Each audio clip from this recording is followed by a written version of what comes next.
Printcast e TV Abigraf de novo com Corinthians e Corinthians. E hoje eu peço que vocês me ajudem a receber a Régia Moreira Leite. Bom. Muito bem, um prazer estar aqui com vocês. Meus dois amigos, meus mais dois novos amigos corintianos. Acho que o papo vai ser muito bom. Muito obrigada, um grande prazer estar aqui com vocês, com a Abigraf, Printcast. Vamos falar um pouquinho aí de colorir o mundo. Joia. Vamos nessa. Antes de começar, não posso deixar de falar, curtam esse conteúdo, comente, compartilhe, para que o YouTube cada vez mais veja a relevância do nosso conteúdo e distribua para mais e mais pessoas. E o TV Abigraf Printcast só é possível graças aos nossos queridos patrocinadores e parceiros, que são eles: a Top Coat Soluções em Verniz, a Cor e Processo do meu querido amigo Voto, a Croma Microencapsulada, Semic Tintas Gráficas, a Duplicop Eurostar e a Opção Offset. E os nossos parceiros Abigraf Nacional, Abigraf São Paulo, Sindigraf, Abiconv e Abitec. Valeu demais pela confiança no nosso trabalho. Mas vamos ao que interessa. Vamos conhecer um pouquinho da Régia. Vamos lá, Régia, por favor, nos conte como você entrou no mercado gráfico, né? Caiu lá de paraquedas, indicação, enfim. Conte para nós um pouquinho aí como você entrou até os dias atuais, dando um resumão geral para nós.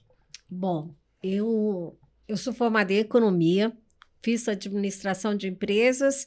No último ano eu me mudei para economia. Formei aqui em São Paulo. E eu sou do mercado financeiro. Eu trabalhei na Bolsa de Mercadorias de São Paulo, fui superintendente de uma Bolsa de Mercadorias, fazia leilão e aquela coisa toda só no mercado financeiro. E aí eu fui convidada para uma gráfica lá em Uberlândia, na terra onde vive minha mãe e meu irmão. E eu fui para lá para conhecer a impressão de listas telefônicas da Listel. Eu acho que deve ser a metade da população que está ouvindo, acho que não sabe o que é lista telefônica. Eu sei. Não sabe o que era lista telefônica. E eu fui para lá para aprender um pouco disso. Me convidaram para ir nessa gráfica do Grupo ABC, lá de Uberlândia.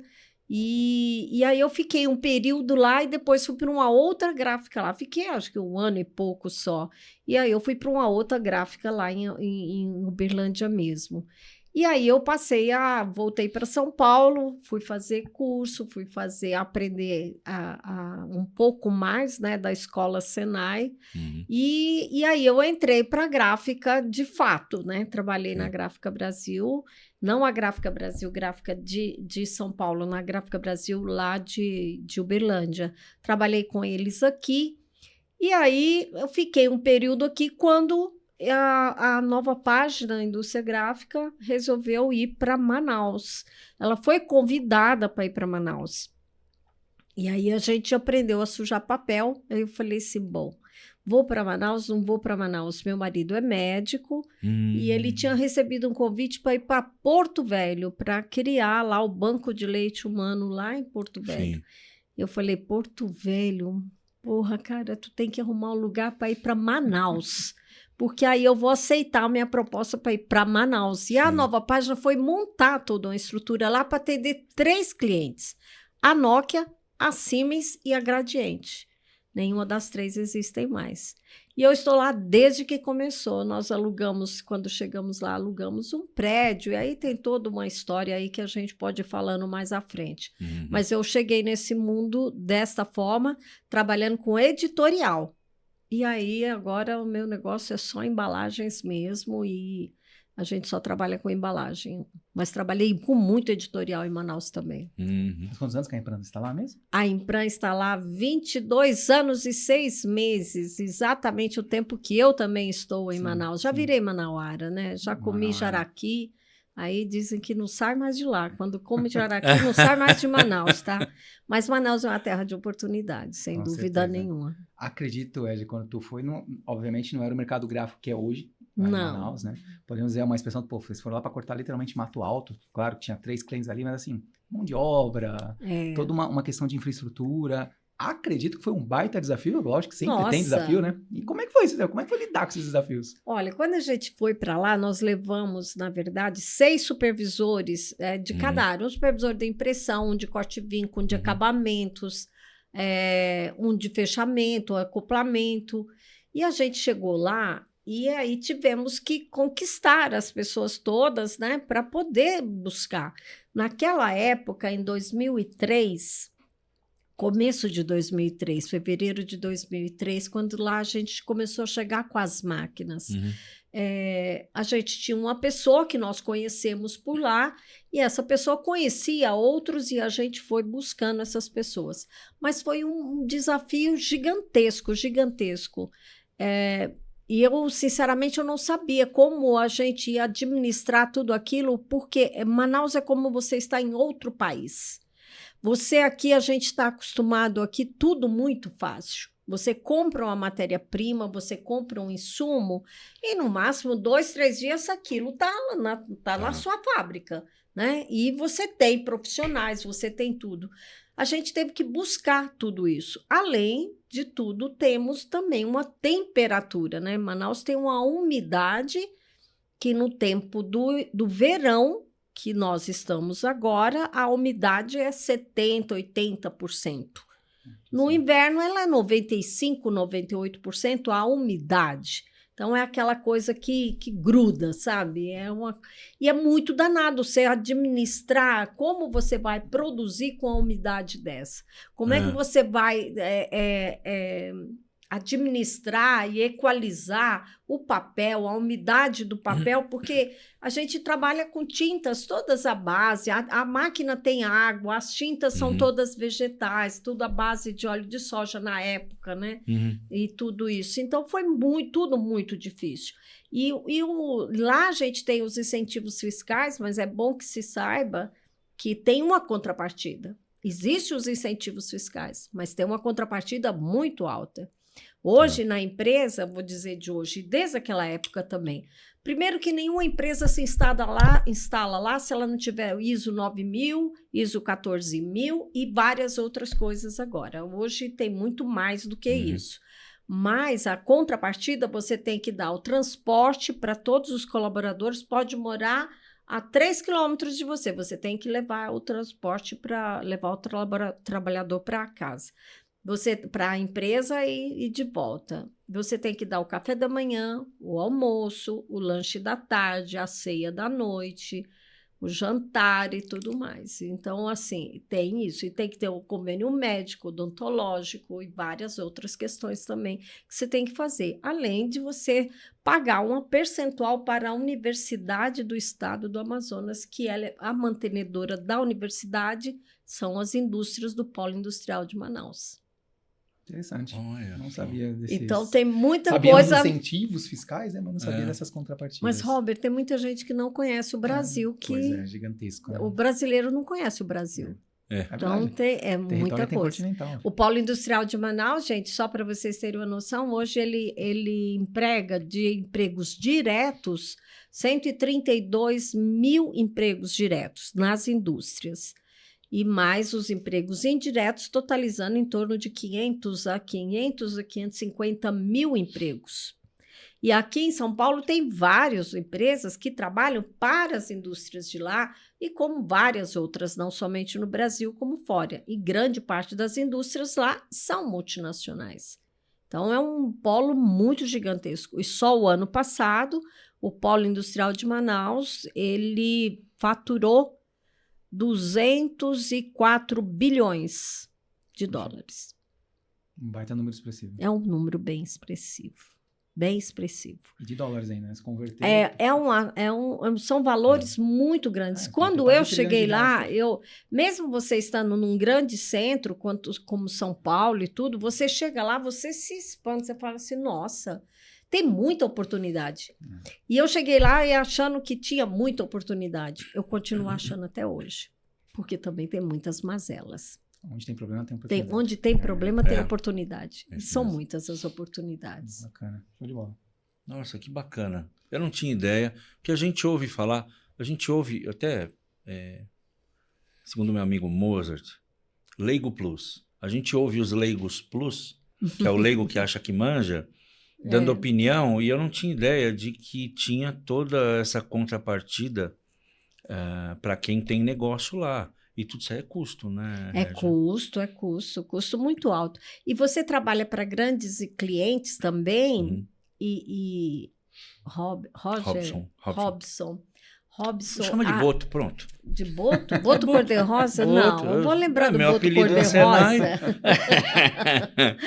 Mas, assim, é muito difícil essas contrapartidas todas, porque você tem que formar. Os clientes que a gente atende, eu atendo vários clientes e eu tenho certeza que na casa de todos vocês, ou aqui mesmo, deve ter alguma coisa que foi produzido, a caixinha foi eu que fiz. Então, hoje, a gente tem grandes clientes. Por exemplo, só dentro da BIC, por exemplo, que é o meu maior cliente hoje, eu entrego mais de 2 milhões de peças por dia. Por dia. E eu atendo as 3 fábricas da BIC. A fábrica de isqueiro, a de barbeador e a de escrita. Caramba. Viu como a BIC é inovadora? Não é só uma canetinha? Caneta é o que dá menos resultado. Eu comentei isso, que circula já há algum tempo, né? 3 canetas da BIC, faz o básico, vem. Mas a caneta BIC, ela é o básico desde 1000 e pouco, né? Há muitos e muitos anos. Caneta, né? Já é uma empresa não é uma caneta, não é só uma caneta, né? Exatamente. A BIC é um cliente fantástico, né? Que a gente atende há muito tempo.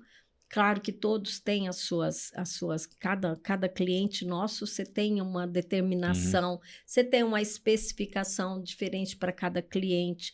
Você não pode simplesmente escolher, esse cliente eu vou trabalhar com este cartão, com este papel, com esta tinta, com esse... Não é assim. É tudo de acordo com o que eles querem. E eu atendo coreanos, né? De celulares.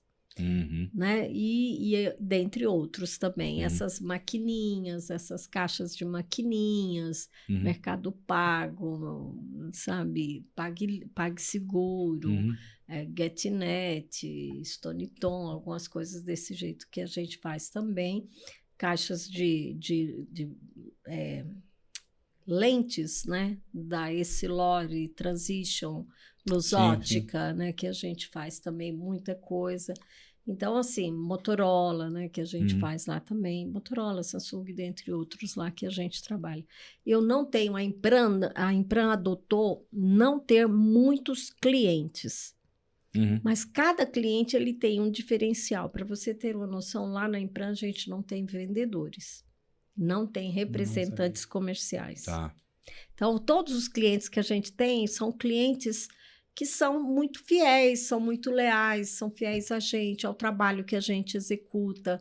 Então, eu tenho um analista que atende cada cliente, mas ela atende desde o início até a mercadoria chegar lá na planta do cliente. Então, quando o caminhão sai, ela avisa, olha, o caminhão está saindo com a sua mercadoria e tal, nota fiscal número tal, tudo direitinho. Chegou lá, ela já informa tudo direitinho para o cliente. Então, a gente procurou fazer um tratamento diferenciado. Hoje, eu diria para você, e assim, só voltando um pouco, só para vocês saberem, eu fui a primeira diretora mulher no Polo Industrial de Manaus. Não tinha. Fui a primeira conselheira mulher no Centro das Indústrias do Estado do Amazonas, que também não tinha mulheres, só tinha homens. Eram 40 e poucos homens e entrou só eu de mulher. Graças a Deus, hoje o Centro das Indústrias tem 12 mulheres conselheiras efetivas lá, junto comigo. Então, assim, a gente vem fazendo uma mudançazinha, né? Claro. Uma revoluçãozinha, que você sabe que onde tem 1, 2, 3 mulheres, começa uma revolução, né? Uma revolução boa, que eu diria. Então, a gente teve... Eu fui chamada de... como é que era o nome que me davam? Era forasteira. Olha. Então, era como eles me chamavam, de forasteira, e que eu estava indo para lá para tirar os empregos das pessoas. E eu tinha 2 grandes concorrentes lá, né? Tinha a editora Novo Tempo, que já não existe mais. que era do Amazonino Mendes também, Sim. lá, não sei se vocês sabem, era um político muito forte, Sim, sim. trabalhava muito com a editorial, uma empresa muito grande. Acho que ele foi governador, né? Foi. Ele era Lembro. parceiro, né, deles Sim. lá, do dono, que também já se foi, os Aham. filhos também Aham. já venderam a empresa, estão Aham. tentando restabelecer ela também. E a Rigesa, né, que fazia também embalagens, né, Sim. que também não está mais lá. Ah, tá. Então, assim, a gente são os dois grandes concorrentes, vamos dizer assim, que a gente tinha. Eu não gosto muito de usar a palavra concorrente, sabe? Apesar de que no nosso ramo gráfico parece que fica aquela coisa, né, de o que você faz, o que você não faz. Então, Sim. eles têm essa coisa. Eu acho isso, assim, desculpa, mas eu não acho isso saudável. Eu acho que a gente tem que ser parceiros. Por exemplo, eu tenho cliente, tem outras gráficas lá que, Regia, você tem um papel, você pode me emprestar, ou vice-versa, você tem um verniz, você tem uma tinta, você tem... Eu acho que isso faz tão saudável, principalmente estando em Manaus, onde qualquer coisa que você for precisar, você vai demorar, você coloca uma ordem de compra até ele ou produzir uma tinta ou um verniz, se tiver no estoque dele. Aí a transportadora vai fazer a coleta, tem que fazer o desembaraço, chega lá para ir de avião. Para ir de avião demora 3 dias. Chega lá, tem o desembaraço. Né? Então, 30, assim, a maioria da mercadoria que eu trago muita coisa importada também, é tudo via navio, né? E daqui, o que vem do Brasil é tudo cabotagem, né?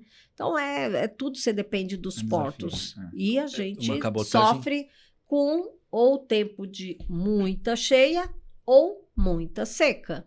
Então, a gente tem que administrar tudo isso, administrar o seu estoque de matéria-prima para manter, porque senão você para a linha do cliente, administrar tempos, né, de vencimento da matéria-prima, dependendo da matéria-prima, do insumo que você vai utilizar.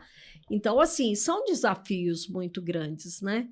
Mas, assim, é muito gostoso, porque eu gosto de desafio. E eu gosto de você aprender e você não, porque você acaba aprendendo. E você sabe que eu falo lá na Impram o seguinte, assim, o dia que um funcionário sair da Impram, chegou de manhã, foi embora à tarde, não aprendeu nada, o dia foi péssimo, foi inútil. Porque a gente aprende todo dia, principalmente no nosso mercado. Você pode produzir lá uma cartela de blister, você pode produzir ela 10 vezes, 100 vezes. A cada dia ela pode ter uma variável, seja uma temperatura, seja o papel. Se o papel chegou um pouquinho ondulado, você vai trabalhar com reversão, aquela coisa. Imagina se tem alguma coisa, é uma tinta, é um lote da tinta, o lote do papel. Então, você tem que trabalhar com variáveis que você tem que administrar, né? Então, você tem que estar aprendendo. E eu dou muito treinamento. Aliás, eu já levei até o Baldo de Nigres daqui para dar treinamento lá em parceria com o Senai do Amazonas. Eu vi essas postagens. Você viu isso? Um amigo meu que foi lá, inclusive. É mesmo? Não sei se foi a última, uma das últimas, né? Na parte de impressão offset. De impressão, foi. Eu já levei a de impressão, parei 10 dias lá para ele ficar 10 dias dando um treinamento lá dentro da fábrica. Todo o treinamento, ainda abri para outras gráficas para irem dentro da minha fábrica para a gente poder fazer os treinamentos para outras empresas também. Falei no singular com meu amigo, mas é nosso amigo. E ele já participou do podcast, falou sobre normas. O Ederson. O Ederson, exatamente. Muito bom, gente. Cara, foi muito já bom. Aqui e é muito importante. A gente tem que estar fazendo isso, né? Tem que propor isso e tem que propiciar esses treinamentos também para os colaboradores, né? Com certeza. Isso é uma coisa que a Impram é muito forte nisso daí. Aliás, eu tenho várias outras ações lá da empresa que é bem gostoso de falar. A gente sempre fala, né, que tem diretores, empresários que falam, pô, mas treinamento é caro, e aí a pessoa vai receber esse treinamento, vai aprender, vai para outra empresa. Se torna mais caro se você não investir no seu colaborador. Exatamente. Se ele começar a fazer o nosso linguajar, fazer um monte de mala, fazer um monte de trabalho ruim, se torna muito mais caro. Então, você investir no colaborador, você tem um retorno garantido. O seu ROI é muito bom quanto a isso. E tu comentou, além dos desafios de indústria, de modo geral, né? Você tem esse desafio de localização que tu comentou. E tu citou também que você foi a primeira mulher da federação ali em Manaus. Com certeza, né? Óbvio, foi muito fruto do seu trabalho, do seu resultado, do seu dia a dia ali, de tudo que você gera de resultado, principalmente na Impram. E podemos dizer que já há algum tempo você é uma referência, não só em Manaus, mas você tem protagonismo no nosso setor. Tanto é que, vou deixar você falar, senão posso errar algumas coisas aqui, né? Você hoje é coordenadora do SG, do Centro das Indústrias, Centro das Indústrias do Estado do Amazonas. É como se fosse a Ciesp daqui de São Paulo, é a Cian lá do Amazonas. E, entre outras coisas, como programa... Mulheres de Impressão. Sim, você é uma das líderes da Mulher de Impressão. Sim. Do programa Amazonas para Sempre. Embaixadora do Amazonas. Amazônia que eu quero, que aí não é só o Amazonas, é a Amazônia. E a Amazônia compõe 5 estados. Tá, da Amazônia. Eu falei que agora me enrolando aqui. Mas, enfim, todas essas atribuições, esses desafios, né? Você acabou de falar que é muito desafio, e tudo isso certamente é um desafio. Sua agenda deve ser corridíssima, você tem que estar muito bem planejado ali para conseguir equilibrar todos esses pratos. Como é que você lida com tudo isso, né? E à frente desses programas, né? O quanto que ele representa na questão ali de evolução do mercado, não só gráfico, mas das indústrias de modo geral? Olha, quando eu adotei Manaus para viver, não foi fácil. Eu tinha 4 filhos. Eu formei 4. Aliás, um deles amanhã é a tese do doutorado dele na USP, que eu estou lá. E o caçula é médico, está fazendo residência em neurologia na USP. Também. E duas, uma outra advogada também, e a outra enfermeira. O marido é médico, professor também da universidade de lá também. Ninguém é gráfico, ninguém quer saber de gráfico. Eles ficam doidos, ninguém quer saber disso, ninguém é empresário, ninguém quer saber de nada disso. Então, assim, mas voltando, quando eu adotei Manaus, como a gente estava conversando nos bastidores antes, Manaus é uma terra de oportunidades. Tem muitas oportunidades. E cada vez que você começa a ver todas as necessidades, aquilo te envolve.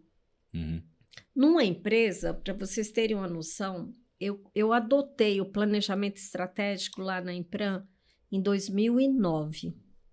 Eu falei, a gente precisa fazer um planejamento estratégico de pelo menos 5 anos. De o que a gente quer fazer daqui 5 anos. Tudo que a gente precisava fazer. No começo a gente fazia lá a planilha SWOT, né? Quais eram as nossas deficiências, nossas ameaças e tudo que a gente tinha que conquistar.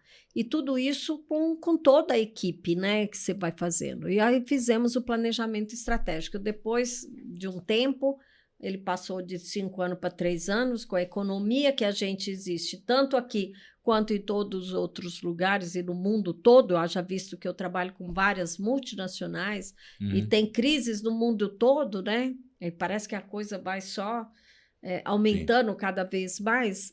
A gente acaba se adequando a tudo isso. Então, é importante, quando você sabe planejar, quando você faz previsão, para vocês terem uma noção, até hoje, quem faz a programação de produção, eu não tenho gerente de produção, tá, na Impram.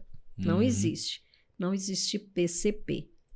Existe suporte ao processo produtivo, onde cada analista ele dá o suporte para cada setor. O analista dá para impressão e pré-impressão, o outro para os acabamentos especiais, outro corte-vinco, outro onduladeira, outro caixa rígida, outro bancadas. Então, estes analistas fazem as programações junto com a gente e a gente faz um monitoramento de tudo que tem que entregar nos próximos 10 dias, na próxima semana, e pontuamos todos os itens de todos os clientes, como está cada item, que estágio que ele está, e a gente fecha toda uma programação de tudo isso. Então, não é fácil. Mas isso te dá uma coisa muito legal, porque todo mundo está vendo o monitoramento e eles vão acompanhando aquilo. Então, é uma forma mais leve de como você conduzir o trabalho. As outras atividades que eu tenho, vou dizer da comissão Cian de ESG que eu coordeno. Eu já fiz 2 fóruns de ESG junto com a Suframa. O primeiro fórum, levamos mais de 400 pessoas dentro do auditório da Suframa, com debates o dia todo para debater sobre o que é o ESG, desmistificar os pilares de ESG. E esse ano eu fiz o 2º fórum, onde a gente adotou, junto ao CIAN, a Comissão CIAN de ESG e a SUFRAMA, criamos um selo, chama ZFM, Zona Franca de Manaus, ZFM mais ESG, que as indústrias fazem uma adesão a este selo, junto à SUFRAMA, para que as boas práticas, obviamente, ela tem algumas coisas para fazer, para matriz de materialidade, o que ela vai estar fazendo dos pilares de ESG para ela receber o selo depois ao final deste período. E a comissão de ESG surgiu quando? A gente já tinha toda essa questão da sustentabilidade. Chegamos numa pandemia. E uma pandemia que fez com que todos nós, seres humanos, pudessem ajudar ou trabalhar de alguma maneira. Essa pandemia, nós criamos lá a Federação das Indústrias, o Centro das Indústrias, a Eletros, a Abraciclo, onde tem todas as indústrias do polo duas rodas, né, de motos, bicicletas no Amazonas. Nós criamos uma ação social integrada para ajudar. Primeiro, tinha duas vertentes, a área da saúde e a área social. A área da saúde, a gente foi buscar como atender e ajudar todos os hospitais, UPAs, né, as UPAs, os hospitais todos, as pessoas, como é que a gente ia arrumar respiradores. Lá dentro da Impram, em parceria com a BIC, nós fizemos mais de 150 mil face shields, que eu não sabia nem o que era face shields. Sim. Mas a gente fez face shields para todos os hospitais de lá. E mandamos, inclusive, para fora. Mandamos para o Acre, mandamos para vários outros lugares, outros estados também. E aí, quando no primeiro ano da pandemia, quando chegou... Eu tinha saído da UTI, que eu também fui para a UTI, fiquei 10 dias na UTI. E era para mim ter vindo até a Nova Página, o pessoal tinha alugado avião, eu vinha para cá e tudo mais. Como você tem marido médico, aquela coisa toda, não, tinha que entubar, aquela coisa. Fiquei péssima, horrível, né? Com quase 90% do pulmão comprometido. E aí, não, vamos continuar com você aqui, vamos acompanhar você 24 horas dentro do hospital. Aí eu fiquei tudo e depois eu fui para casa com oxigênio e tudo mais. Isso foi em setembro do primeiro ano de pandemia. Quando eu estava chegando no final do ano, a gente achava que vai passar, né? E o primeiro ano, as indústrias todas começaram a dar férias coletivas. E a gente descobriu que as férias coletivas estavam matando mais do que eles dentro das fábricas. Porque dentro das fábricas, as rotas, né, os transportes, os coletivos que levavam os colaboradores, que têm as rotas próprias, elas dobraram a quantidade e passou a ir somente um colaborador em cada banco, e distante um do outro. Então, as empresas davam máscaras, álcool em gel, todos os requisitos e começou a trabalhar. 15 dias trabalhavam uma metade da fábrica, 15 dias a outra metade. Entendeu? Então, um dia sim, um dia não. Então, eles passaram a ficar mais seguros do que ficar em casa, do que ficar e vai para um lugar, vai para um supermercado, vai alguma outra coisa, tinha problemas. Bom, passou isso, o que virou no começo do ano? A crise do oxigênio. A nossa ação começava a ajudar, fizemos respiradores e tudo, várias outras coisas que a gente ajudou a parte da saúde. E começou o quê? A parte social. Pessoas que não tinham emprego, que não tinham condições de sobreviver, pessoas morrendo, não tinha oxigênio, e eu estava à frente de tudo aquilo. Eu já tinha tido a Covid, aí já começou, no ano seguinte, começou lá a vacinação, aquela coisa toda. E aí a gente passou a trabalhar com as ações sociais para sobreviver lá. E os oxigênios, aí comecei a receber oxigênio daqui, de vários lugares, de artistas e várias coisas. Então, trabalhar com essas ações sociais, que muita gente pensa que é filantropia, mas não é filantropia, mas é sobrevivência, porque todo mundo precisa comer. Todo mundo precisa beber, todo mundo precisa de tudo isso. Então, a gente começou a ir fortemente com essa parte social. Porque lá, como a gente fala de oportunidades, as pessoas têm um padrão de vida muito baixo, tem muita necessidade. Os ribeirinhos, Em 2022, nós tivemos a maior seca do estado do Amazonas desde 2009. Desde 1910, se eu não me engano, perdão, que tinha uma seca, eu não me recordo a data certa, mas eu sei que foi a maior enchente em 2022, que alagou toda, o centro de Manaus estava parecendo uma Veneza, sabe? Que tinha as madeiras para as pessoas passarem e tudo mais. Você imagine vocês que tem as casas de palafitas e tudo mais, e muitas pessoas vivem sobre a água, sobre o rio. E elas moram sobre os rios durante meses. E elas bebem qual água? Onde é o banheiro deles? Como eles comem? Como eles fazem as necessidades e tudo mais? Durante 6 meses. Porque os rios, as rodovias no Amazonas são os rios. E é tudo através do rio.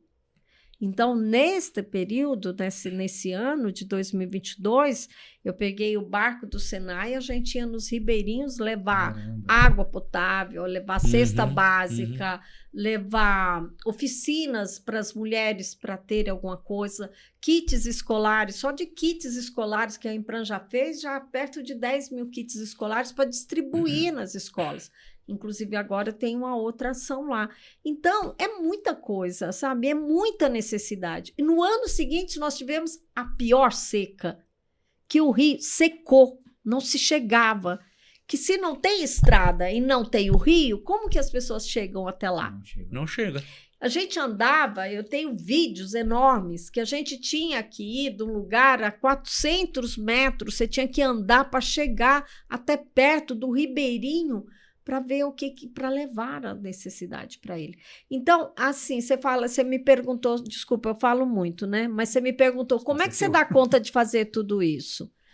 Gente, não tem, é o sentimento, eu acho que isso daí é um sentimento. E eu tenho tanto voluntário que me ajuda que vocês não têm noção. E as indústrias todas me ajudam. Nós ajudamos, teve lá em Petrópolis, não teve aquela enchente toda, aquele deslizamento, nós levamos material para Petrópolis. Teve na Bahia, no sul da Bahia também, nós também levamos para lá. E teve no Rio Grande do Sul. Só para o Rio Grande do Sul, eu levei 45 toneladas de material, de cestas básicas, de água, de ração para cachorro, de roupas, que a gente mandou para lá. Isso tudo diante de quê? De todas as indústrias. Então, lá dentro da Impran, temos 3 galpões lá. Tem um galpão grande que eu falo para os diretores daqui. Eu falei, olha, essa parte aqui do galpão é tudo destinado à ação social aqui. É a minha comissão de ESG, que eu guardo tudo. Tudo que você vai ganhando, você vai colocando ali. Aí eu uso os caminhões da empresa, você vai levando, vai ajudando, você entendeu? Então, é isso, e a gente procura levar isso. No Amazônia que eu quero, que é um programa maravilhoso da Fundação Rede Amazônica, afiliada à Rede Globo, que a gente está lá nesse embaixadores, tem vários embaixadores lá do Amazônia que eu quero, é poder levar educação. Agora a gente tem o Rede Educa, onde a gente grava aulas de educação, para mim eu faço a educação de ESG, ou educação sobre logística da região, sobre o que é incentivo fiscal, sobre tributo, sobre recursos humanos, sobre vários assuntos que a gente leva também no Rede Educa, da Fundação Rede Amazônica também, que a gente patrocina lá. Então, são muitas atividades que a gente vai fazendo, mas é o prazer de ajudar e de poder fazer essas coisas. Porque para ter uma agenda dessa, tem que gostar muito, né? Tem que gostar realmente, tem que ter prazer. É uma missão, praticamente, né? Acho que seu dia tem muito mais de 24 horas para você conseguir administrar isso. Mas você comentou que tem muita gente que também ajuda, que vai... Aliás, ontem foi o dia do voluntário, né? Então, ontem foi o dia do voluntário. E isso é um trabalho voluntário também. Comentei que tu é uma referência, né? A protagonista do mercado. Mas não é só do mercado, não. De modo geral, como você acabou de falar. E as pessoas vendo... todo exemplo ele arrasta, né? É diferente você ficar na internet falando e tá tudo certo, quem fala de certo modo ele tá influenciando, mas colocar a mão na massa igual você faz, são poucos, não. Arrasta, não tem jeito. Ó, que forasteira legal, hein? É uma forasteira legal, né? E a gente fazendo tanta coisa pelo pessoal de lá. Você sabe, Rosa, é que é tão gostoso isso. Quando surgiu, e eu não posso deixar de falar do Mulheres de Impressão, que é a nossa área, né, gente? Claro. É a Tudo nossa isso área. tem uma das líderes da Tudo Mulher de Impressão. isso, né? Mulheres de Impressão é uma instituição, agora já virou, né? Um movimento, era um movimento criado pela nossa querida Renata da Flor, lá da Holográfica do Rio de Janeiro, e junto com outras líderes, né? Ana Reis, lá da Santa Marta, a Juliana da Gonçalves, Juliana da Margrafe, a Sandra, a Jéssica da Nítoli, né? A Sandra Tasca lá, a Pâmela de Siqueira. Então, todas nós viramos as líderes. Eu fui convidada para ser líder também do movimento com elas. E graças a Deus, hoje Mulheres de Impressão já está tomando um formato bacana, junto com a Bigraf, obviamente, né, também, que é parceiro, né, que apoia o Mulheres de Impressão. Fizemos o primeiro fórum Mulheres de Impressão, que foi fantástico. Não sei se vocês estiveram lá. Só né? no Só no Coquetal, no Happy Hour, né? Que foi exato. naquele lugar maravilhoso, né? Maravilhoso, no Rio de Janeiro. E as palestras que foi na Fijan, que foi maravilhosas também. E agora a gente tem que estar aí no segundo fórum, que vai ser em João Pessoa. A gente vai estar lá também, vai ser 2 dias de fórum, com mulheres maravilhosas, com palestras maravilhosas. Muito engajamento, muito conhecimento, troca. Vai ser muito bacana.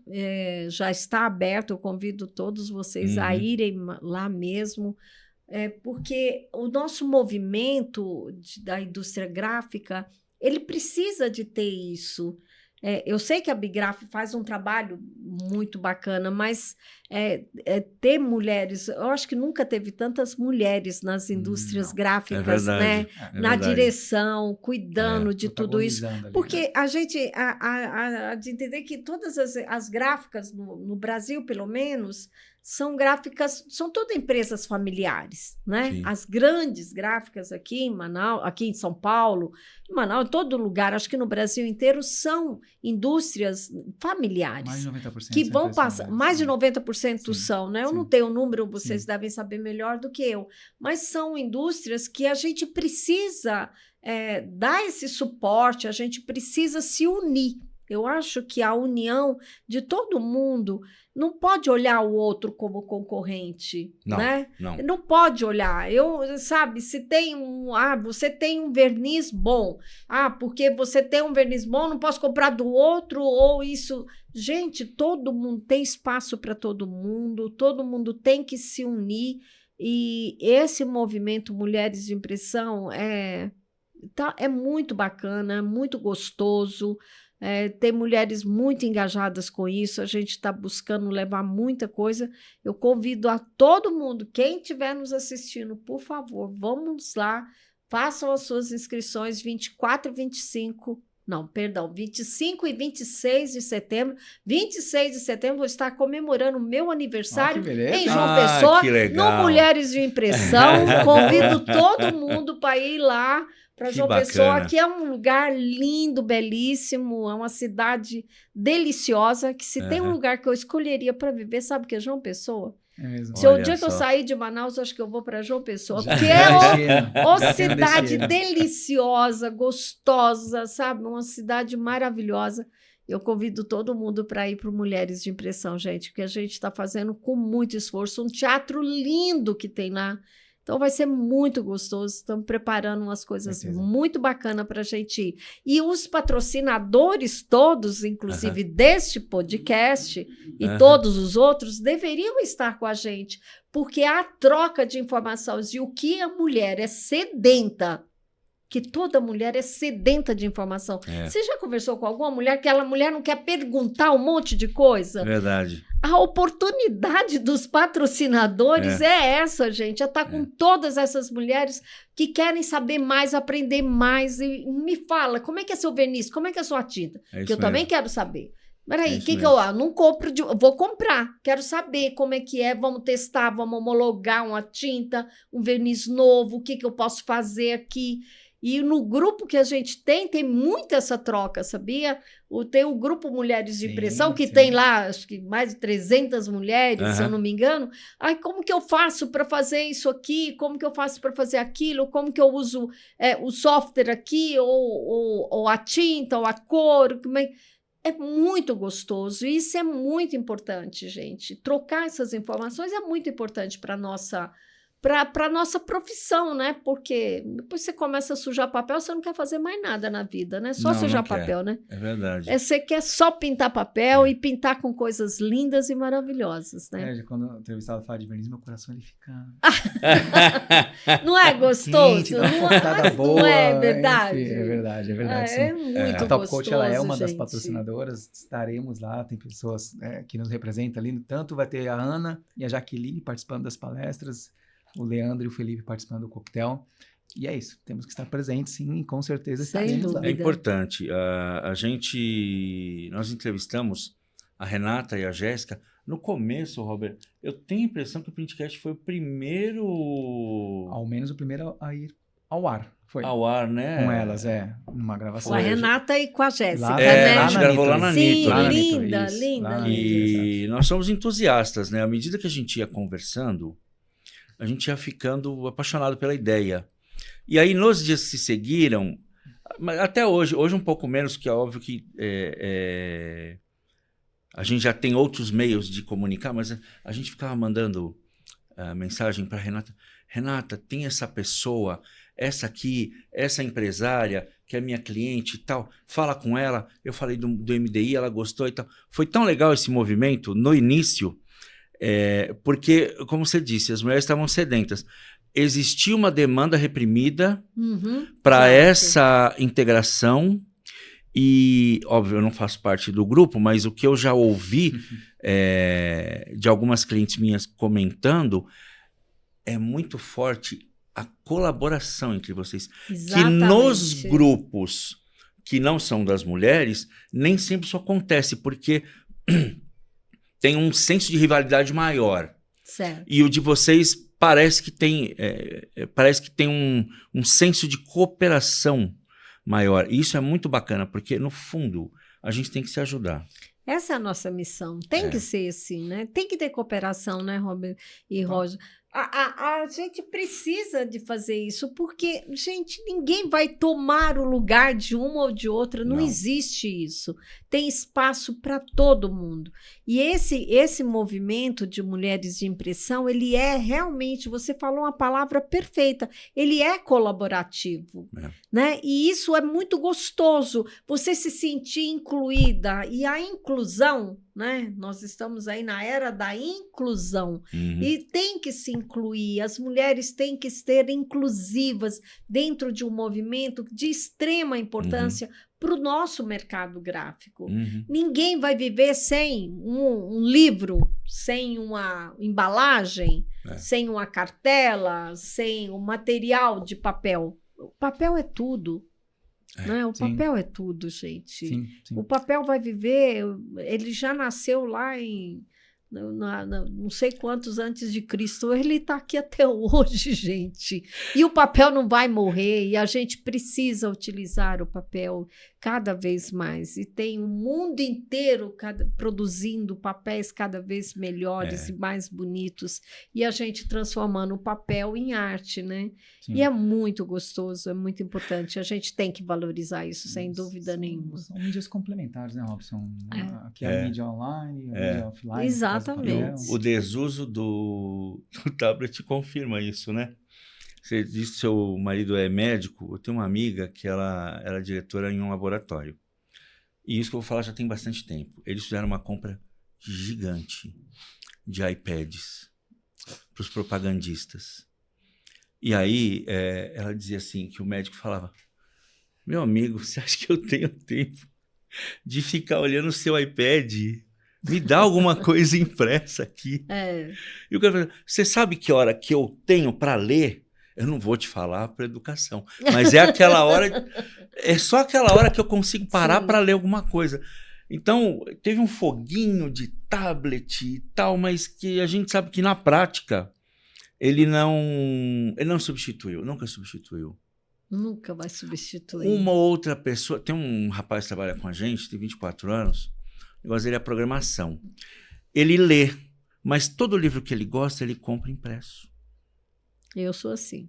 Ele lê no digital, depois ele tem que ler o impresso. Eu não consigo ler no digital, eu não consigo, ele acaba me cansando, não sei se eu fico pensando assim, será que eu tô velha, né? Então aí eu já não consigo pegar, mas o prazer de você pegar um livro na mão para você ler é muito gostoso, é muito interessante, né?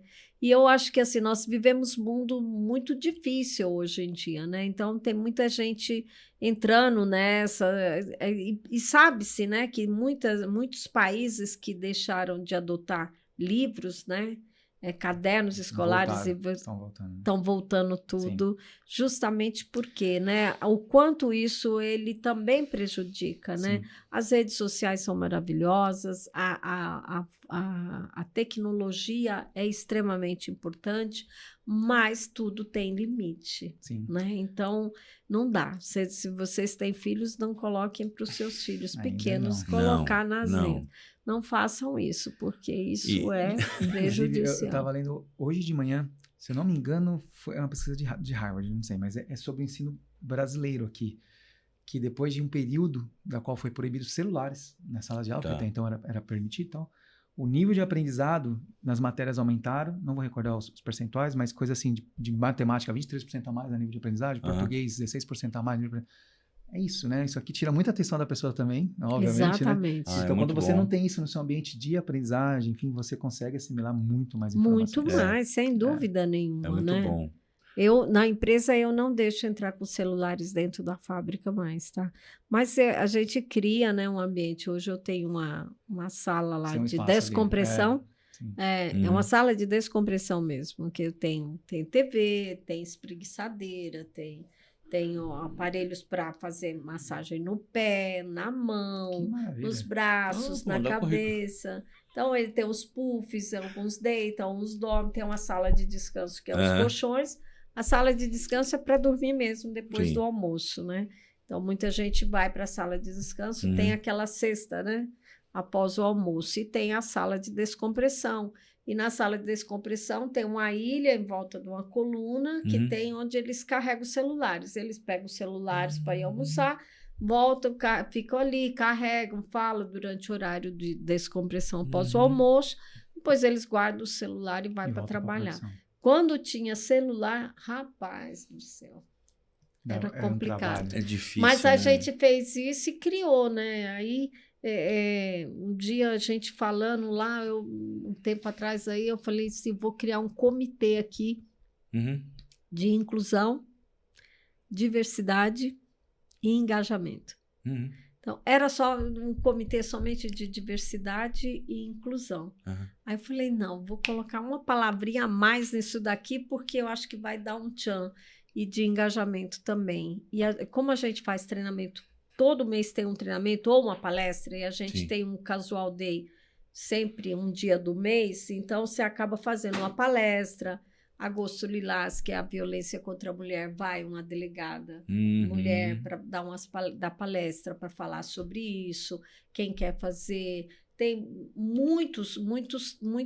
Todo mês tem uma palestra de alguma coisa, a gente tem que estar fazendo isso. Então, é uma forma de você engajar os colaboradores e ter um ambiente mais inclusivo, com mais respeito, né? Claro que tem código de ética, tem tudo isso que a gente adota, tem canal seguro para fazer denúncia que se precisar, independente, não é dentro da empresa, fica em algum lugar do país, não é lá.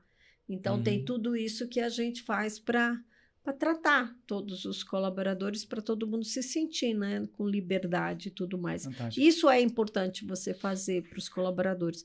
A gente não pode ter, assim, a petulância ou achar que tudo vai ser 100% aquilo que você faz e que todo mundo vai aceitar. Nós somos seres humanos, cada ser humano pensa de uma maneira. Aquilo que é muito bom para você pode não ser bom para o outro. Aquilo que você deseja, o outro pode desejar o contrário. A gente tem que assimilar e equilibrar, né? Essa linha é tênue, né? Como você vai agradar ou não as pessoas, né? Então, a gente procura fazer isso. Lá na empresa, além disso, a gente vai da palestra, da cartão de crédito. Tem um cartão de crédito que você dá de um percentual do salário para usar, pode usar para pôr combustível, para ir para pagar uma faculdade, para ir para uma livraria, sabe, para ir para uma farmácia, algumas coisas assim, além do adiantamento salarial e do salário do mês, né? Isso acaba ajudando bastante também os colaboradores, apesar de que o governo anda fazendo umas besteiras por aí, né? Com esses créditos consignados, anda estragando um pouquinho, né? Então, isso daí acaba estragando um pouco aí alguns colaboradores. O que era para ser um só, né? Um só empréstimo, agora já virou vários, né? Que fantástico a tua história. Você não é líder das médias de impressão à toa, você não está na frente de várias ações à toa, é porque você construiu esse seu legado, né? Você gerou resultado, você arregaçou as mangas, foi para cima. Só essa decisão, também que teve um alinhamento ali com seu esposo, de sair de uma cidade para Manaus, que não era nem um pouco do que é hoje, ou seja, é literalmente ali, você foi para cortar matota em todos os sentidos. Então, você tem uma trajetória fantástica, né? Você até brincou que você era chamada de forasteira, né? Hoje não mais. Algum tempo não é mais. Hoje não mais, algum tempo não é mais. Tanto que você foi reconhecida como uma cidadã. Sim, ganhei o título de cidadã amazonense. Que legal. Foi no começo desse ano, se eu não me engano, no final do então. Foi do ano passado, acho que foi o ano passado. Desculpa. Então, se alguém ainda achava que você era forasteira, cidadã. Eu acho que virou assim, a quantidade de ação que eu fazia e faço, né? E tudo, e resolveram me dar o título de cidadã amazonense. Então, agora eu sou manauara, né? Legítima lá. Cidadã. Legitimada mesmo. Mas Manaus é uma terra tão assim, peculiar, né? Você fala assim, tem qualidade de vida? Depende da forma como você vê. Então, depende, né? Você tem rios maravilhosos, você tem lugares maravilhosos. Você vai, não é uma cidade tão ímpar que você não tem como comparar. Entende? Que interessante. Então é interessante porque você é muito ímpar Manaus, sabe? Assim, o Amazonas em si.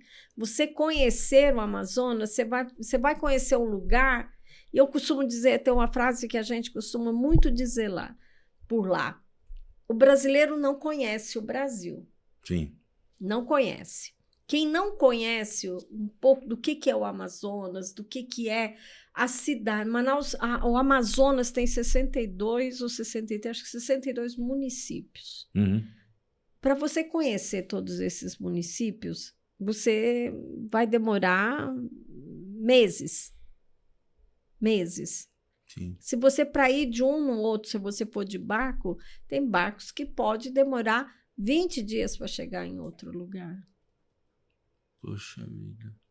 Como que você faz se você for um ribeirinho, se você estiver lá num lugar e seu filho estiver passando mal? Complicou. Como é que você leva?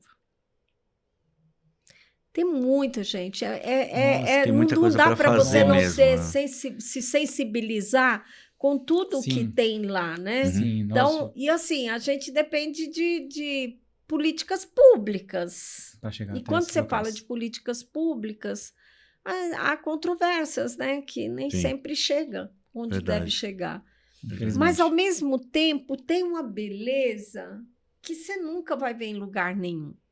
Quando eu falo de ser ímpar, é isso. Você nunca vai ver um encontro das águas onde o rio caminha quilômetros. É lindo. Sem se misturar. É lindo. Como é que você vai ver aquilo? Fantástico. Como faz? Eu estive lá em janeiro. Eu já tinha visto, mas em janeiro esse ano eu vi. Você foi lá? Em janeiro, sim. Então, é fantástico, sabe? Tem muita coisa, mas tem muitas oportunidades. Sim. Tem uma culinária maravilhosa, também, tem um peixe maravilhoso, né? Tem coisas muito interessantes. E tem um povo que é tão hospitaleiro, que ele recebe você tão bem. A Copa do Mundo, acho que foi a capital que mais foi elogiada por como o Manauara recebeu, né, as pessoas que foram lá para ver a Copa do Mundo, né? Foi muito, muito interessante, porque assim, as pessoas todas, quem falava inglês, quem falava árabe, quem falava chinês, todos foram para para receber turistas, né, do mundo todo, né? As pessoas foram se inscreveram, né? Toda a comissão da Copa convocou essas pessoas para trabalharem, né? Para para receber os turistas todos, que foram turistas do mundo todo, Sim. né? Claro, não é do mundo todo, né? Foram vários turistas, né? Estou exagerando. Mas foram vários turistas. Então, isso as pessoas foram muito bem acolhidas. Um povo hospitaleiro, que gosta de alegre, que gosta de se divertir, que sabe, que contagia as pessoas. Isso é muito gostoso, né? Então, a Copa do Mundo que teve lá foi fantástica, sabe? Foi muito bacana. Construíram lá tudo assim, a toque de caixa, né? Mas ficou muito bonito. Ficou o legado. Ficou um estádio maravilhoso, né? Que bacana. Um hospital, um aeroporto muito bom, porque o aeroporto antes não era como é e tudo. Falta muita coisa ainda, obviamente. Mas tem um belo aeroporto agora, tem um estádio maravilhoso. Você falou de legado, Regi, você com certeza está deixando um legado. Eu? Com certeza. Por toda a trajetória que você contou, por todas as ações que você participa, eu não tenho dúvida disso. Regi, o papo tá tão bom que o tempo voou. Já estamos chegando no nosso finalmente aqui. Final. Exatamente. Infelizmente. E eu achava que uma hora era muito tempo, né? Imagina. Acho que eu que falo muito, não é? Não é maravilhoso. Não, não acha. Não, você. A gente te trouxe para te ouvir mesmo. Exatamente. Eu só que nós aqui. Essa é a ideia. Eu conhecia assim, as pessoas falavam, várias pessoas falavam assim: nossa, vocês têm que trazer a Régia. Porque ela é sensacional, você tem que conhecer. E eu era para ir na Abigraf, não tive tempo de ir na Abigraf ainda. Mas podemos gravar lá, a parte 2, fica o convite. Vamos Porém, aqui nós temos um pequeno ritual, Régia. Régia, agora você está carimbada na comunidade do Printcast, você é a nova queridinha. Todo mundo que participa se torna um queridinho e uma queridinha. Muito obrigada, você é queridinha do Printcast. Obrigado pelo seu tempo, você ter cedido aí pra gente, para contar a sua história. A intenção nossa é mostrar pessoas sensacionais que estão por trás da nossa indústria gráfica. É muito comum que o gráfico não se conheça. Infelizmente. Então, isso é muito bom. Mas é muito gostoso ouvir isso.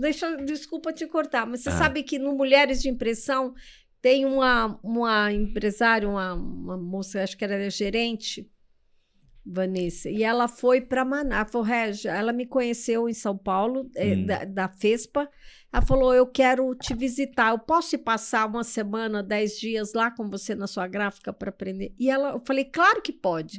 E ela é do Rio de Janeiro, ela foi para lá, da Universidade do Papel. Ela foi para lá, ficou com a gente uma semana, passou em todos os processos, ficou amiga de todo mundo para aprender um pouco de como que era a indústria gráfica que ela estava fazendo. Assim como o pessoal da Gráfica Santa Marta, foram duas pessoas lá de João Pessoa, foi para Manaus, ficaram 15 dias lá para ver como faz, para integração.